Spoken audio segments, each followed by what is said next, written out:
Hello. पिछले video में मैंने आपको पढ़ाया था कि अंतर्राष्ट्रीय संबंध क्या होता है, इसका क्षेत्र, इसकी महत्व यानी अंतर्राष्ट्रीय संबंध का महत्व और अंतर्राष्ट्रीय संबंध तथा अंतर्राष्ट्रीय राजनीति में समानताएं और असमानताएं। और साथ ही साथ मैंने ये भी आपको पढ़ाया था कि अंतर्राष्ट्रीय संबंध के अध्ययन का विकास किस प्रकार हुआ, 4 चरणों का मैंने वर्णन किया था। अगर आपको वो वीडियोस चाहिए तो आप कमेंट करके बताइएगा, मैं आपको वो लिंक प्रोवाइड कर दूंगी। ठीक है। इस वीडियो में आप लोग जानेंगे कि अंतर्राष्ट्रीय संबंधों के सिद्धांत। ठीक है। तो अंतर्राष्ट्रीय संबंधों के सिद्धांत होते यथार्थवाद, आदर्शवाद, विश्व राज्य सिद्धांत, मार्क्सवादी सिद्धांत तथा बहुलवादी सिद्धांत। इस वीडियो में मुख्यतः हम यथार्थवादी दृष्टिकोण या सिद्धांत की व्याख्या करेंगे, इसके बारे में चर्चा करेंगे। तो एक प्रश्न को परीक्षा में पूछे जाने के कई तरीके होते हैं, जैसे कि घुमाकर पूछ दिया जाता है और स्टूडेंट उसमें कंफ्यूज हो जाते हैं। तो आपको कंफ्यूज नहीं होना है। देखिए, यथार्थवाद के बारे में कैसे पूछा जा सकता है आपसे प्रश्न। अंतर्राष्ट्रीय संबंधों के अध्ययन के यथार्थवादी दृष्टिकोण या सिद्धांत की आलोचनात्मक व्याख्या करें।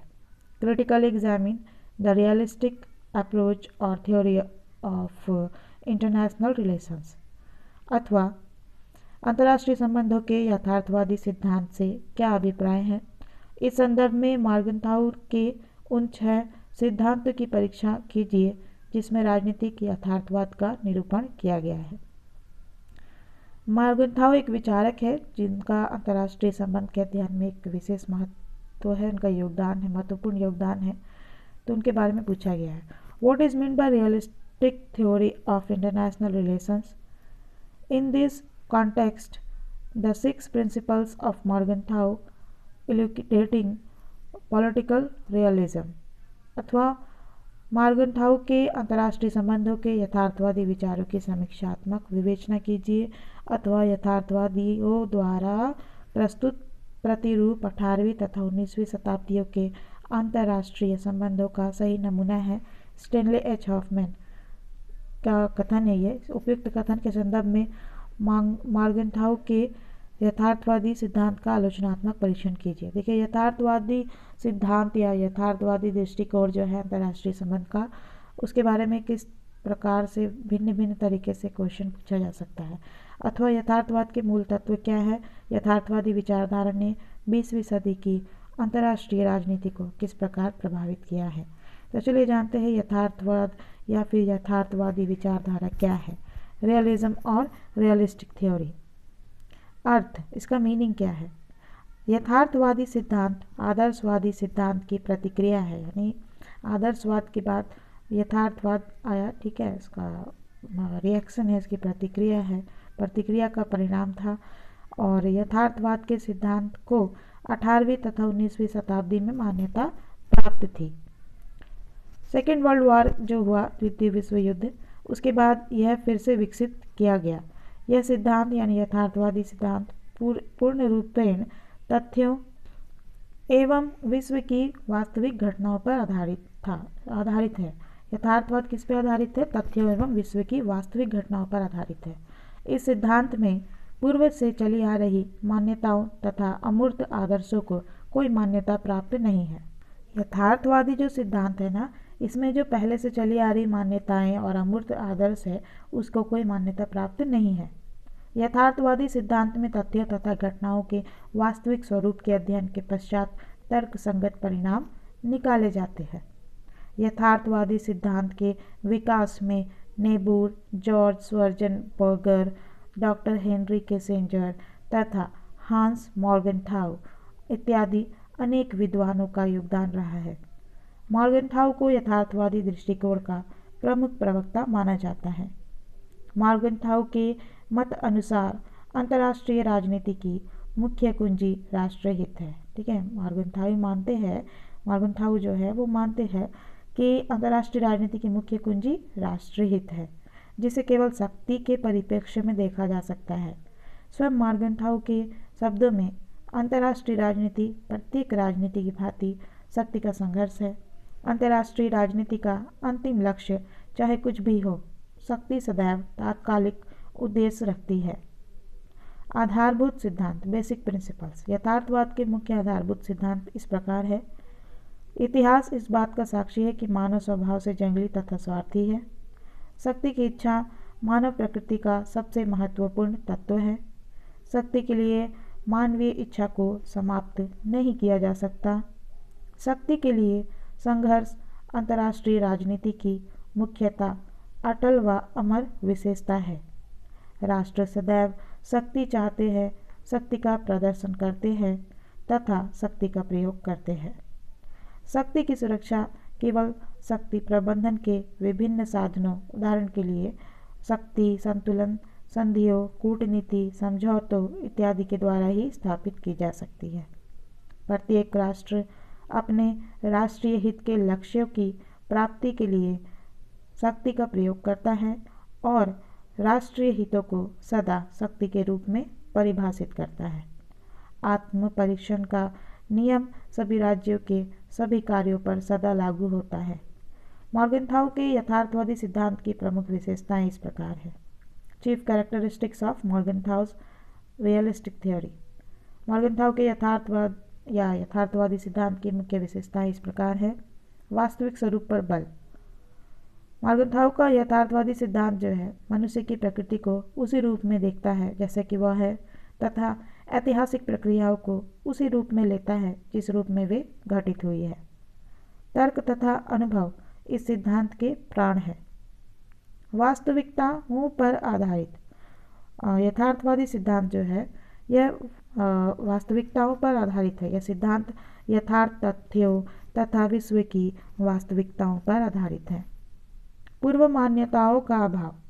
यथार्थवादी सिद्धांत में पूर्व मान्यताओं का अभाव है। इस सिद्धांत में पूर्व मान्यताओं तथा मूर्त तथ्यों का कोई अस्तित्व नहीं है। यथार्थवादी सिद्धांत में संघर्ष को मान्यता दी गई है। इस सिद्धांत के अनुसार संसार में सर्वत्र यानी हर जगह संघर्ष चल रहा है। इस संघर्ष का मूल कारण मनुष्य की स्वार्थ, लिप्सा तथा शक्ति प्राप्त करने की इच्छा है। शक्ति वह वस्तु है जिसमें एक मनुष्य दूसरे मनुष्य पर अपना प्रभाव स्थापित करता है। मॉर्गनथाउ से पूर्व 18वीं और 19वीं शताब्दी में विभिन्न विचारकों ने अंतर्राष्ट्रीय राजनीति के यथार्थवादी दृष्टिकोण पर बल दिया था।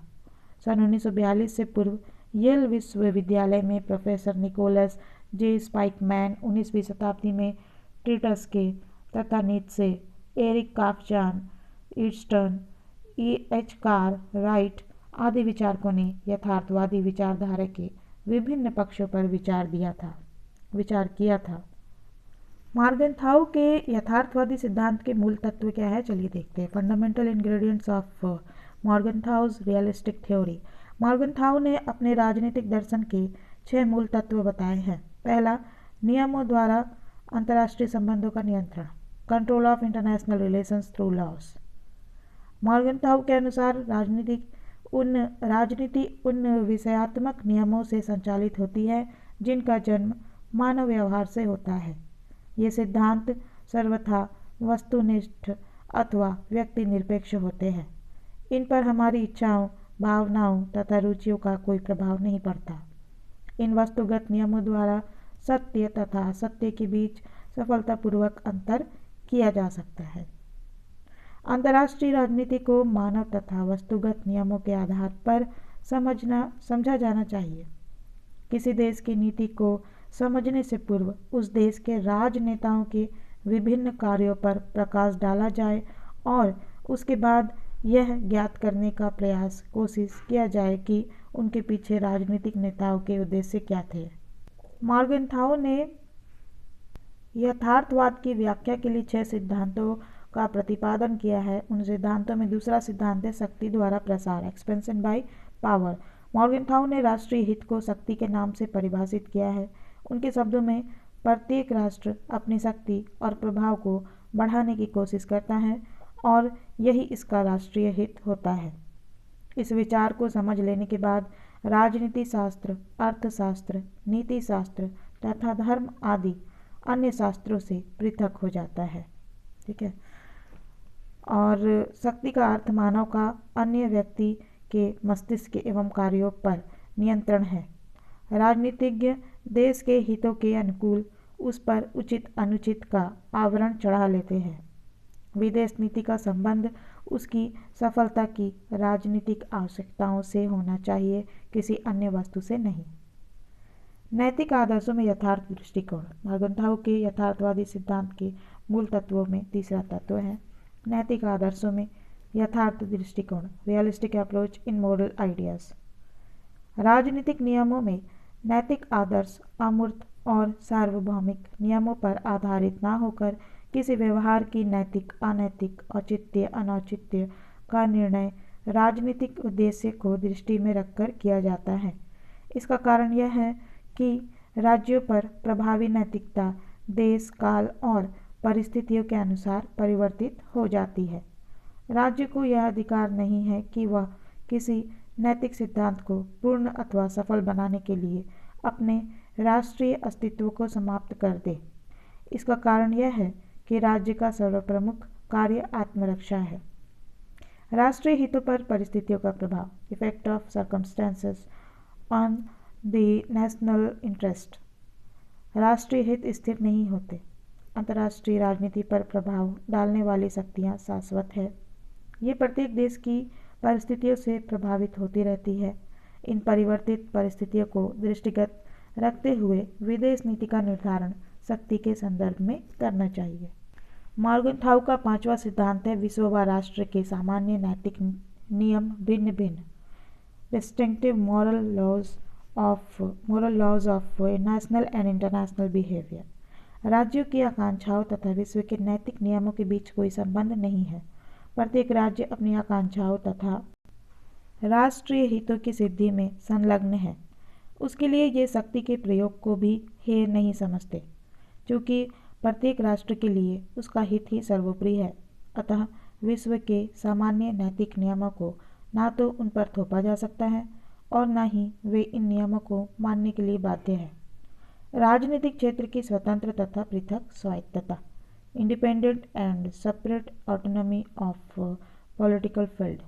यह सिद्धांत राजनीति के क्षेत्र में स्वायत्तता की स्थापना करना चाहता है। इस सिद्धांत की मान्यता है कि बौद्धिक दृष्टिकोण से अंतर्राष्ट्रीय राजनीति शास्त्र एक पृथक तथा स्वतंत्र शास्त्र है, इस प्रकार अर्थशास्त्र, कानून तथा नीति शास्त्र। राजनीति शास्त्र हर समस्या का अध्ययन करते हुए यह पूछता है कि यह नीति राष्ट्र को किस प्रकार प्रभावित करेगी। तीन मूलभूत मान्यताएं, 3 फंडामेंटल अजम्पशंस। मॉर्गनथाउ के उपरोक्त यथार्थवादी सिद्धांत की 3 मूलभूत मान्यताएं हैं। पहला, राष्ट्रहितों की सिद्धि। प्रत्येक देश के राजनीतिक नेता सदैव यानी हमेशा अपने राष्ट्र के हित की सिद्धि हेतु प्रयास करते रहते हैं। प्रभाव विस्तार। प्रत्येक राष्ट्र का हित उसके भौगोलिक, आर्थिक, राजनीतिक एवं सांस्कृतिक प्रभाव को विस्तृत करने में ही निहित है। हितों की रक्षा। प्रत्येक राष्ट्र अपनी शक्ति और अपने प्रभाव का उपयोग अपने हितों की रक्षार्थ करता है। अब तक आपने जाना कि मॉर्गनथाउ के यथार्थवादी सिद्धांत क्या है। अब मॉर्गनथाउ के यथार्थवाद का विश्लेषण करते हैं। Analysis of Morgenthau's realism. Morgenthau के यथार्थवादी सिद्धांत के 6 सूत्रों का अध्ययन कर लेने के बाद हम जिन निष्कर्ष पर पहुंचते हैं वे इस प्रकार है। मानवीय व्यवहारों पर आधारित, बेस्ड ऑन ह्यूमन बिहेवियर। यथार्थवादी सिद्धांत मानवीय व्यवहारों पर आधारित है। यह उन कानूनों को खोजता है जिनके आधार पर विश्व की समस्त राजनीति संचालित की जाती है। शक्ति की प्राप्ति के लिए प्रयास, efforts for the achievement of power. प्रत्येक राष्ट्र अधिक से अधिक शक्ति प्राप्त करना चाहता है और उसी में राष्ट्रीय हित समझता है। नैतिकता विहीन नहीं, नॉट विदाउट मोरालिटी। राजनीतिक गतिविधियाँ नैतिकता से रिक्त नहीं होती, बल्कि इनका महत्व राष्ट्रीय हितों की अपेक्षा गौण होता है। संघर्ष की आवश्यकता, नेसेसिटी ऑफ कॉन्फ्लिक्ट। राष्ट्रीय हितों की पूर्ति के लिए संघर्ष को नियंत्रण द्वारा, रूपांतरण द्वारा तथा समझौते द्वारा रोका जा सकता है। मॉर्गनथाउ की यथार्थवाद की आलोचनाएं, criticism of the realism of Morgenthau. विभिन्न राजनीतिक विचारकों यानी अलग अलग विचारकों ने इसकी कटु आलोचना की है। किसकी? यथार्थवाद की।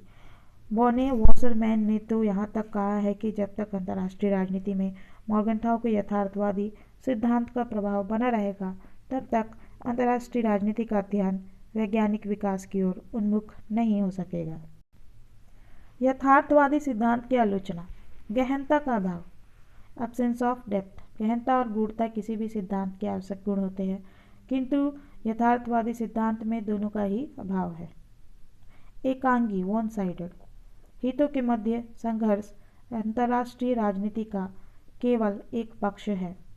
निसंदेह विभिन्न देश अपने राष्ट्रीय हितों की प्राप्ति के लिए संघर्ष करते हैं, लेकिन इसके साथ ही वे सहयोग भी करते हैं। सहयोग के संबंध में इस सिद्धांत में कुछ नहीं कहा गया है। ठीक है, यथार्थवादी सिद्धांत में सहयोग के बारे में कुछ भी नहीं कहा गया। अपूर्ण, इनकम्प्लीट। स्प्राउट का कहना है कि चूंकि यथार्थवादी सिद्धांत राष्ट्रीय नीति के उद्देश्यों तथा प्रेरकों का विवेचन नहीं है, अतः अपूर्ण है। क्विंसी राइट का आरोप है कि यथार्थवादी सिद्धांत विभिन्न मूल्यों के राष्ट्रीय नीति पर पड़ने वाले प्रभावों का उल्लेख नहीं करता, इस कारण अपूर्ण है। राष्ट्रीय हित संबंधी विचार दोषपूर्ण। Ideas concerning national interest defective.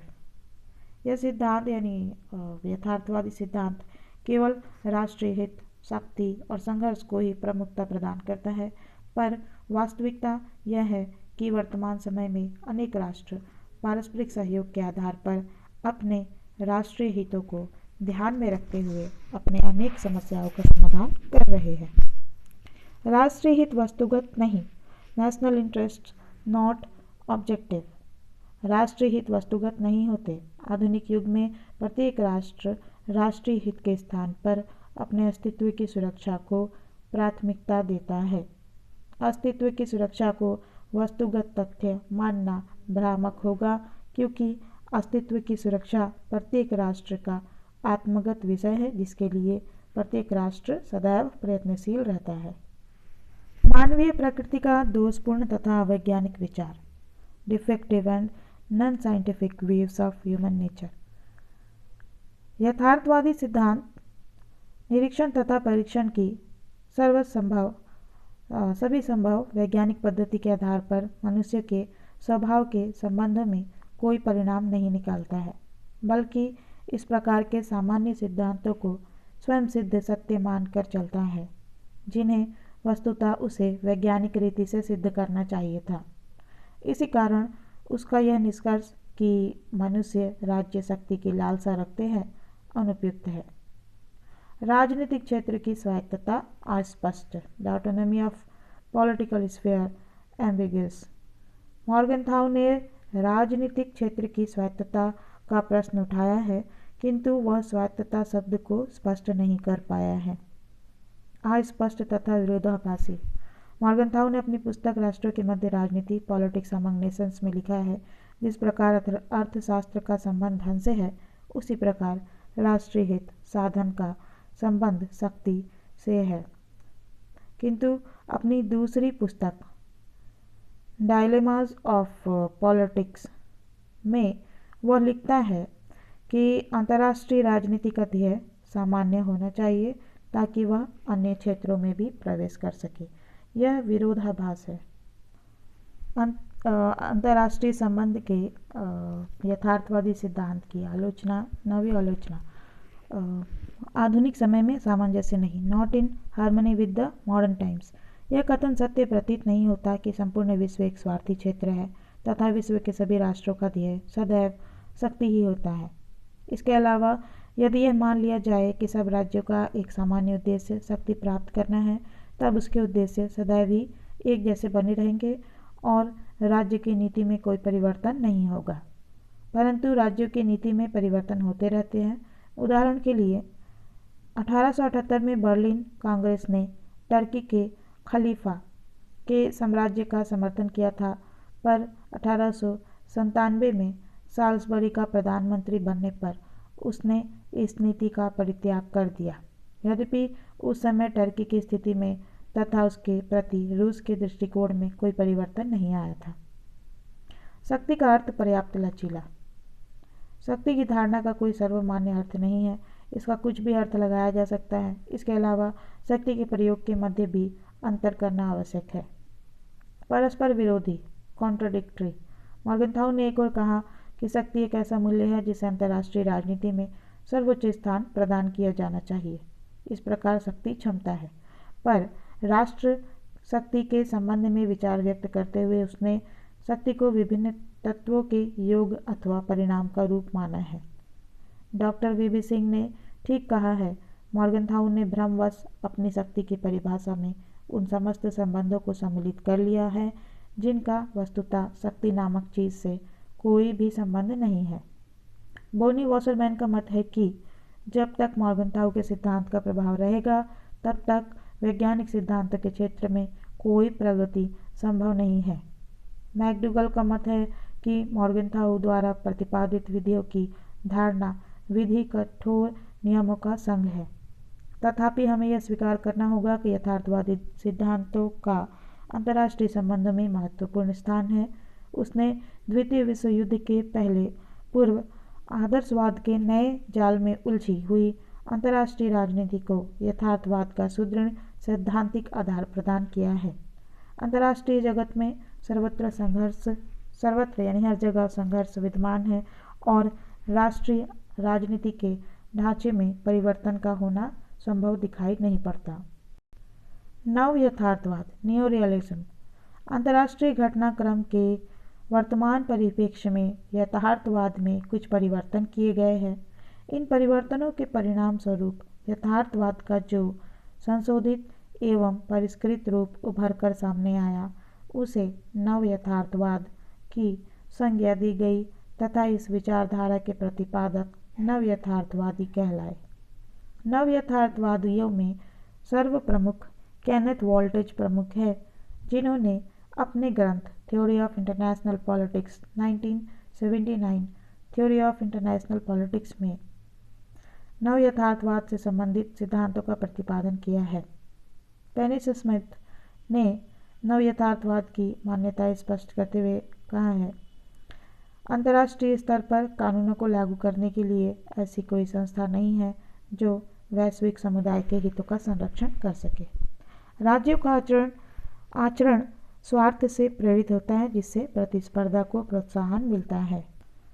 राज्य ऐसी रणनीति बनाते हैं जिससे उनके हितों की सिद्धि हो सके। प्रत्येक राज्य दूसरे राज्य को एक प्रतिस्पर्धी के रूप में संशय की दृष्टि से देखता है।